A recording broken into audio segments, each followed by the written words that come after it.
Star उत्सव पर देखिए आपके चहीते शोज अब से डीडी फ्री डिश पर। जरा ये क्या है? मैंने अक्षम्य अपराध किया है। अपने ही गुरु से छल करने वाला था मैं। यदि देवी माँ मुझसे प्रसन्न होती तो मैं उनसे ये वर मांगने वाला था कि मैं सदैव श्री कृष्ण के साथ रहूं, ये जानते हुए कि मैं इसके योग्य नहीं हूं। मैं कुछ ऐसा करने वाला था कि आप चाहते हुए भी मुझे यहाँ से जाने की आज्ञा न दे सके।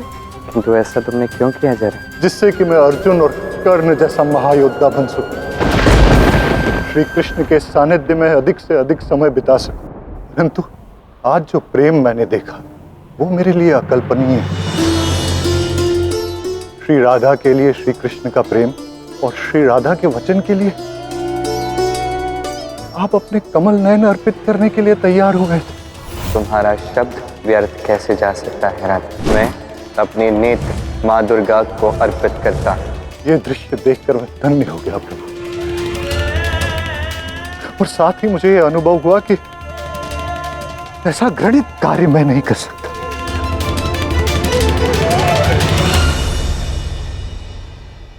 शुद्ध प्रेम की निर्मलता किसी के भी हृदय को शुद्ध कर सकती है जरा।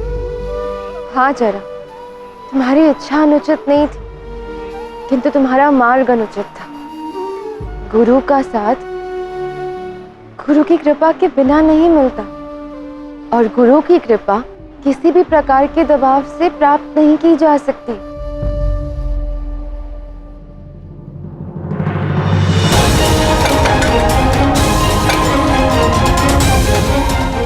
आर्य साहब, क्या हुआ? ये इतना क्रोध क्यों? क्रोधित न हो तो क्या प्रसन्न हो और शुक्राचार्य की स्तुति करूं? शुक्राचार्य ने आज तक जो भी योजना बनाई है वो असफल ही रही है। ऐसे गुरु के मार्गदर्शन पर चल के क्या लाभ जो अपने शिष्य को सफलता ही न दिला सके। आप क्या कह रहे हैं आर्य साहब? कौन सी योजना की बात कर रहे हैं आप? लक्ष्मण, अब मैंने निश्चय कर लिया है कि मैं अब अपना गुरु ही बदल दूंगा। आपको पता है ना, गुरु शुक्राचार्य के समान कोई भी शक्तिशाली गुरु नहीं है और ना हो सकता है। शक्तिशाली? ऐसी शक्ति जो कि शत्रु की योजना को नष्ट ही ना कर सके वो किसी काम की नहीं है। इसलिए अब मैं स्वयं शुक्राचार्य के समक्ष जाकर ये कह दूंगा कि वो मेरे गुरु कहलाने के योग्य नहीं है। नहीं आर्य साहब,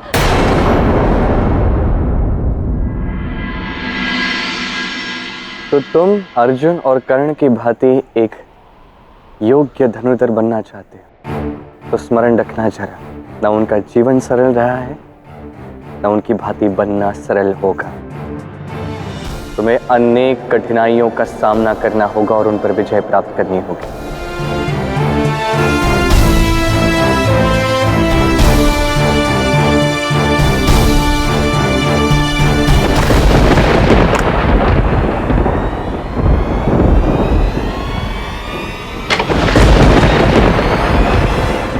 कोई भी योद्धा कितने युद्ध जीतेगा ये निर्धारित करता है उसका अस्त्र। जैसे अर्जुन का गांडीव, कर्ण का विजय धनुष, ये असाधारण अस्त्र हर सफल योद्धा के आभूषण होते हैं और ये स्वयं अर्जित किए जाते हैं जरा। कैसे प्रभु? इन्हें ढूंढना पड़ता है, इनका निर्माण करना पड़ता है। तुम भी अब जाओ जरा और अपने लिए एक ऐसा अस्त्र अर्जित करके लाओ जो तुम्हें एक महान योद्धा बना सकता है। उसके लिए सर्वप्रथम एक श्रेष्ठ काष्ठ ढूंढ लाओ। तुम्हारे बाण घातक हो, इसके लिए शक्तिशाली और सर्वश्रेष्ठ धातु ढूंढ लाओ और अपने लिए अब एक ऐसा अस्त्र अर्जित करो जो तुम्हें एक महान योद्धा बनाएगा, अर्जुन और कर्ण की भांति। परंतु मुझ जैसे साधारण को ऐसा कार्य करने में अत्यधिक समय लग जाएगा। यही समय है जो तुम्हें योद्धा बनने के लिए निवेश करना है। और यदि निवेश नहीं करोगे तो स्वयं की योग्यता का विस्तार कभी नहीं कर पाओगे। और एक ऐसा समय आएगा जरा, जीवन के तुम्हारे सबसे महत्वपूर्ण क्षणों में यही अस्त्र तुम्हारे लिए उपयोगी सिद्ध होगा।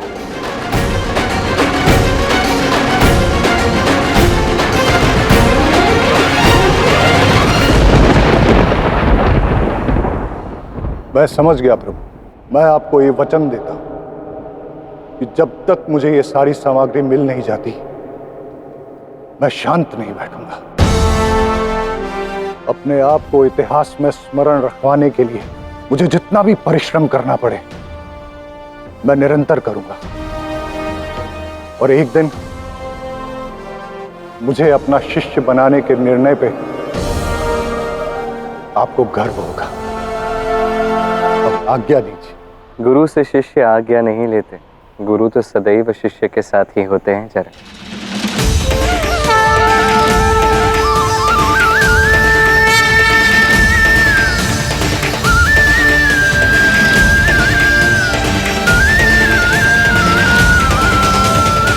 कृष्ण, मुझे ऐसा क्यों लग रहा है कि इस जरा को संसार सदैव स्मरण रखेगा? इसका निर्णय तो स्वयं समय ही लेगा राधे। युवराज साम, स्वयं शुक्राचार्य ने यह आदेश दिया है कि वो आज किसी से भेंट नहीं करना चाहते। यह आदेश दूसरे असुरों के लिए होगा, किंतु साम द्वार से लौटने का आदि नहीं है। मैं तुम्हें भीतर नहीं जाने दे सकता। ऐसी व्यवस्था का आडंबर करने से आपकी श्रेष्ठता सिद्ध नहीं हो जाएगी शुक्राचार्य। जागिए शुक्राचार्य, आपकी योजना असफल थी और असफल ही रहेगी। जरा ने कुछ भी नहीं मांगा और राधा को अभय वर मिल गया। क्या लाभ है आपके ऐसे मार्गदर्शन का जो कि मुझे सफलता दिला ही नहीं सकता है। प्रतीत होता है कि मुझे किसी और गुरु का अनुसरण करना होगा, क्योंकि आपकी योजना से मेरा कार्य तो कभी भी सफल नहीं होने वाला। क्या मेरी योग्यता पर प्रश्न चिन्ह लगाने वाले तुम कौन हो? आज मैं अपने 12वें घर में हूं। आज मेरी शक्ति अपने चरम पर है। तुम्हारा शुक्र अति क्षीण है, उसका प्रभाव स्पष्ट रूप से तुम पर दिख रहा है। ये अपशब्द और अभद्रता तुझे मृत्यु के मुख में लेके जाएंगी। ओम श्री शुक्रदेवाय नमः।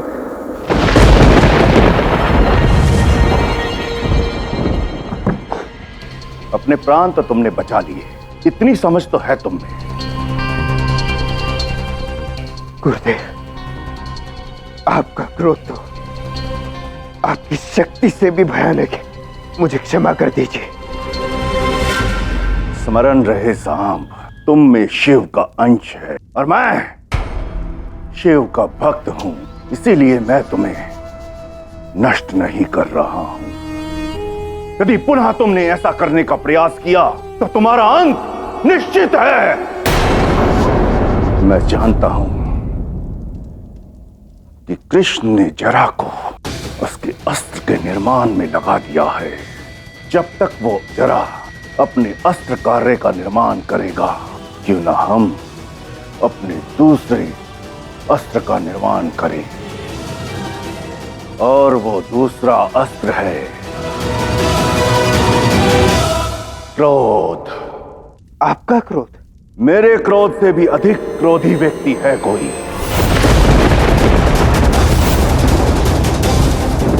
यदि वो अपने नेत्र खोल दे तो ब्रह्मांड ही भस्म कर दे। ऐसा कौन सा व्यक्ति है? चलो मेरे साथ, मैं तुम्हें दिखाता हूं।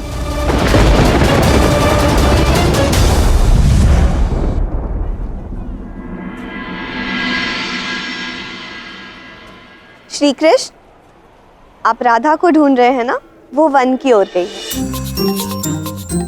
ऐसा क्यों लग रहा है कि कुछ तो बात है, कोई विशेष कारण है जो राधा महल से बाहर निकली है। राधा,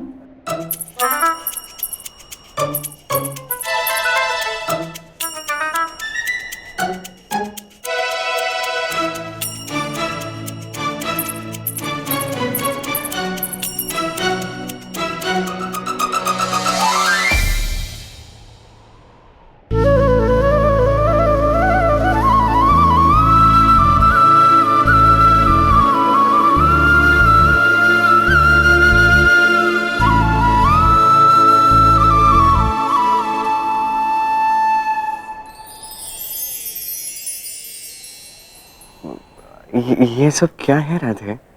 दुगना प्रेम है, वचन दिया था ना। अब मैं अपनी विशेष शक्तियों का यहाँ प्रयोग तो कर नहीं सकती और ना ही हम गोलोक जा सकते हैं। इसलिए देखो, मैंने धरती को ही गोलोक की भांति बना दिया। वास्तव में ये दुगना प्रेम है राधे। शक्तियों का प्रयोग करके कुछ भी करना सरल है, किंतु बिना शक्तियों के इस पृथ्वी पर गोलोक बना ये अत्यंत कठिन है। कृष्ण, तुमने मुझे भयमुक्त कर दिया है। अब मैं तुम्हें असीम प्रेम दे सकती हूँ। अब मुझे कल की कोई चिंता ही नहीं है। यही तो मैं चाहता था राधे। वैसे क्या तुम जानते हो कि मैंने यहाँ वन में गोलोक क्यों बनाया है? क्योंकि तुम गोलोक में जीना चाहती हो। नहीं कृष्ण, अब गोलोक में जीने की कोई इच्छा नहीं है। मैंने यहाँ ये सब इसीलिए किया है कि तुमने मेरे लिए बहुत कुछ किया है। इसलिए अब मैं तुम्हारी पूजा करना चाहती हूँ, वैसे ही जैसे गोलोक में करती थी। नहीं राधे, इसकी क्या आवश्यकता है? तुम्हारा प्रेम है ना, वही सब कुछ है मेरे लिए। तुम्हारी पूजा भी तो मेरे प्रेम का दूसरा ही रूप है ना। स्मरण है, कभी तुम भी मेरी पूजा किया करते थे। जब तुम मेरी पूजा कर सकते हो तो मैं क्यों नहीं?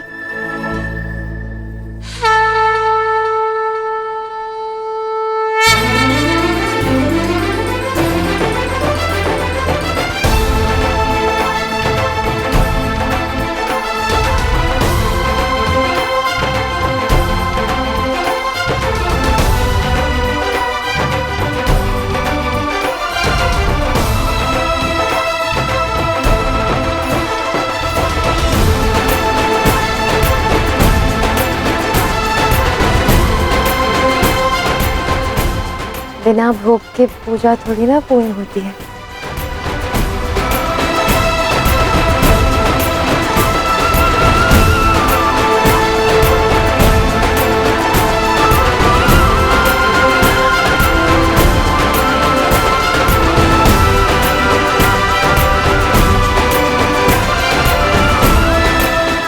स्वादिष्ट। अब तो तुम भयमुक्त भी हो गई हो, मुझे आनंद के अवसर भी दे रही हो, और तुमने तो कृष्ण के लिए उत्सव मना दिया राधे। कृष्ण का उत्सव तो राधा का ही हुआ ना।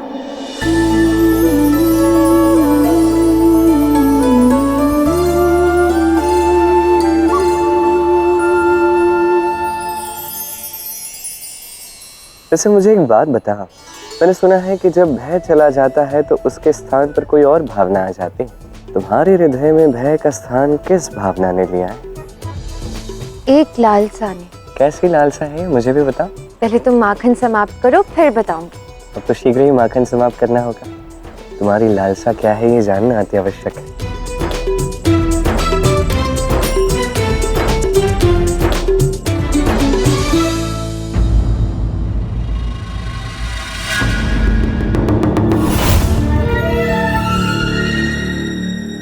गुरुदेव, वो व्यक्ति कौन है? ये संसार का सर्वाधिक क्रोधित व्यक्ति है। इनके क्रोध से इंद्र और देवी सरस्वती भी नहीं बच पाए। इनके क्रोध की अग्नि में कुछ भी भस्म हो सकता है। मुझे लगता है यह मनुष्य हमारे लिए अत्यंत उपयोगी सिद्ध होगा। किंतु गुरुदेव, क्या एक मनुष्य भी इंद्रदेव और देवी सरस्वती को भी श्राप दे सकता है कौन ये व्यक्ति?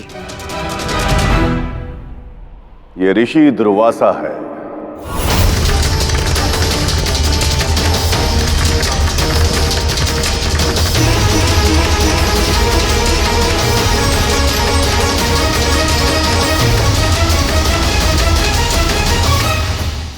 यदि दुर्वासा कृष्ण पर क्रोधित हो गए तो समझ लो साम, हमारा लक्ष्य पूर्ण हो जाएगा। जरा के हाथों कृष्ण का अंत होगा तो ऋषि दुर्वासा कृष्ण के अंत का माध्यम बन सकते हैं।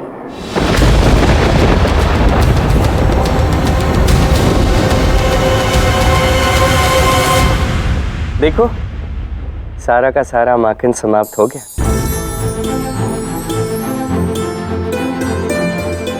अब मैं जानना चाहता हूँ कि तुम्हारी लालसा क्या है।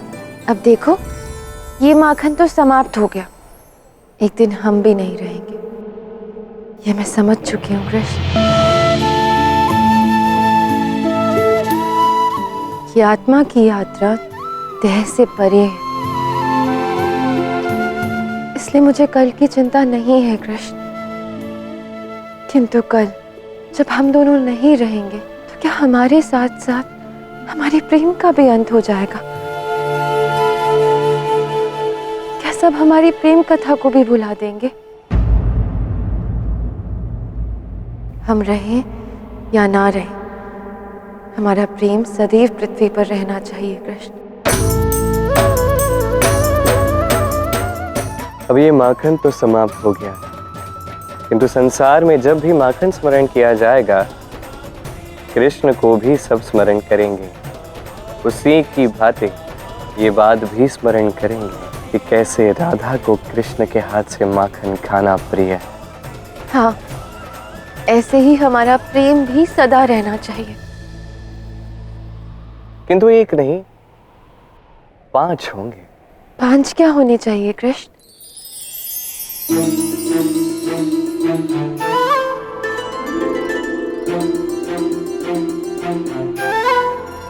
ये ब्रह्मांड किससे बना है राधा? 5 तत्वों से, जैसे पृथ्वी, वायु, जल, अग्नि और ये आकाश।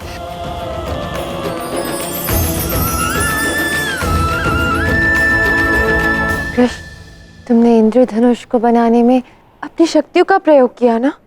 नहीं, मैंने किसी शक्ति का उपयोग नहीं किया है। बस प्रतीत होता है ये प्रकृति आज प्रसन्न है हमसे, हमारे प्रेम से। यूं पहेलियां ना बुझाओ, बताओ कृष्ण क्या है ये सब? बात सरल है। 5 चिन्ह होंगे राधा कृष्ण के प्रेम के, और ये 5 इस पृथ्वी पर सदा के लिए पाए जाएंगे।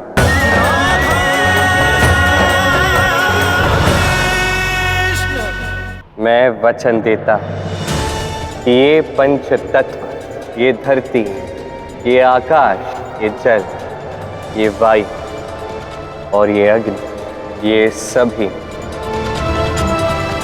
द्वारका में प्रेम का प्रतीक बनेंगे। किंतु ये कैसे संभव है कृष्ण? प्रेम से सब संभव होगा राधा। अब आओ, हमारी प्रेम कथा को अमर बनाने के लिए साथ मिलकर कुछ विशेष कार्य करते हैं। अभी इस क्षण, अभी क्या शीघ्रता है कृष्ण? शुभ कार्य शीघ्रता से किए जाए तो भी अच्छे होते, इसमें देरी नहीं करनी चाहिए। अच्छा, किंतु कार्य क्या है? बड़ा ही विशेष कार्य है। बस समझ लो कि द्वारका के कण कण में राधा कृष्ण का प्रेम होगा। राधा कृष्ण की प्रेम की स्मृति इस पृथ्वी पर सदा के लिए अमर हो जाएगी।